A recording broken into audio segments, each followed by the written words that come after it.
Assalamualaikum warahmatullahi wabarakatuh. Bu Seni, perkenalkan nama saya Nadia Sofwa Azizi dari Prodi Bahasa Inggris dengan NIM COAO 24042. Di sini izinkan saya untuk menjawab pertanyaan ujian tengah semester Pancasila. Nomor 1. Salah satu nilai-nilai yang dapat diimplementasikan dalam kehidupan sehari saya yang pertama ada menghormati kebebasan beragama dan menjalankan ibadah sesuai keyakinan masing-masing. Yang kedua, menghargai perbedaan yang ada sebab di Indonesia sendiri terdapat banyak sekali perbedaan baik dari suku, agama maupun budaya. Untuk menciptakan kedamaian dan ketentraman tersebut, kita wajib menghargai perbedaan yang ada.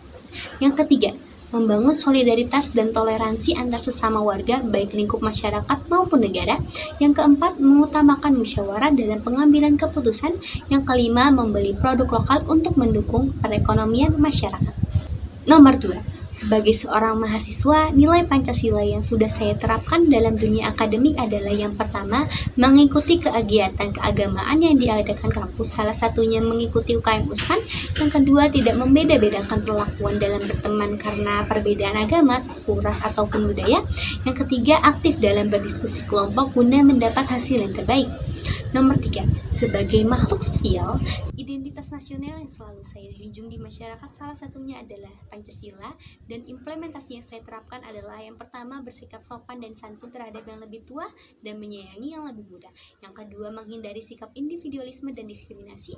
Yang ketiga, semaksimal mungkin menaati peraturan dan norma yang berlaku di masyarakat.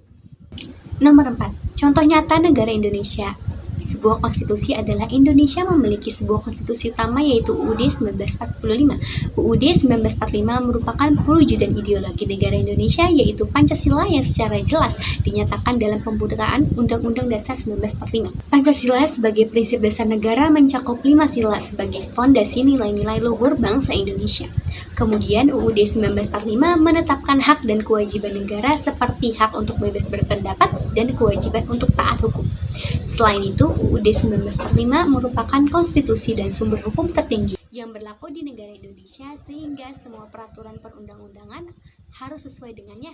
Contohnya, MK memiliki kewenangan menguji undang-undang atau perundang-undangan lainnya untuk memastikan bahwa mereka sesuai dengan UUD 1945. Nomor 5. Contoh nyata hak dan kewajiban yang saya lakukan dalam dunia akademik adalah untuk hak mahasiswanya sendiri. Yang pertama, memperoleh layanan akademik dan pengajaran seperti mendapatkan ilmu pengetahuan dari dosen dan menggunakan fasilitas yang tersedia di universitas. Yang kedua, mendapatkan bimbingan. Sebagai mahasiswa, kami berhak mendapatkan bimbingan dari dosen karena dosen tersendiri telah diamanatkan untuk bertanggung jawab dalam rangka penyelesaian studi mahasiswa. Yang ketiga, ikut serta dalam kegiatan organisasi. Mahasiswa berhak untuk ikut serta dalam kegiatan organisasi yang ada di kampus.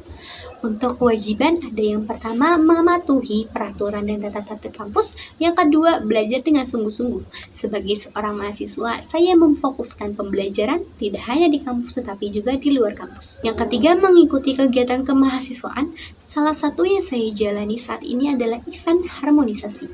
Yang keempat, menjaga nama baik institusi dengan cara menaati aturan dan norma yang berlaku, serta tidak melakukan tindakan yang dapat merusak nama baik institusi.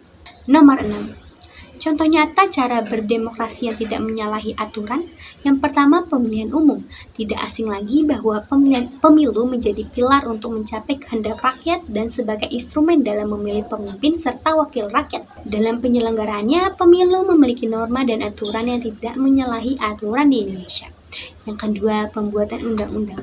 Meskipun tidak secara langsung melalui pendapat rakyat, pembuatan undang-undang merupakan contoh demokrasi yang tidak menyalahi aturan. Dengan tanda kutip, proses ini harus transparan dan melibatkan partisipasi publik agar hasilnya mencerminkan kepentingan rakyat. Yang ketiga, musyawarah mufakat dalam berbagai aspek kehidupan termasuk di tingkat masyarakat. Musyawarah merupakan metode umum yang digunakan dalam membahas persoalan demi mencapai kesepakatan bersama, yakni memberikan dan merespon pendapat sehingga mencegah terjadinya konflik karena ketidaksepakatan. Nomor 7. Hak asasi manusia merupakan hak yang melekat pada setiap individu di seluruh dunia sejak mereka lahir, semata-mata karena mereka adalah manusia, yang berarti HAM ini merupakan anugerah yang diberikan oleh Tuhan sehingga wajib kita hormati dan kita lindungi. Dalam konteks sosial, ini menegaskan bahwa tanpa memandang latar belakang, semua orang memiliki hak yang sama untuk dihormati dan diperlakukan secara adil. HAM berfungsi sebagai landasan berinteraksi sosial yang sehat dan harmonis.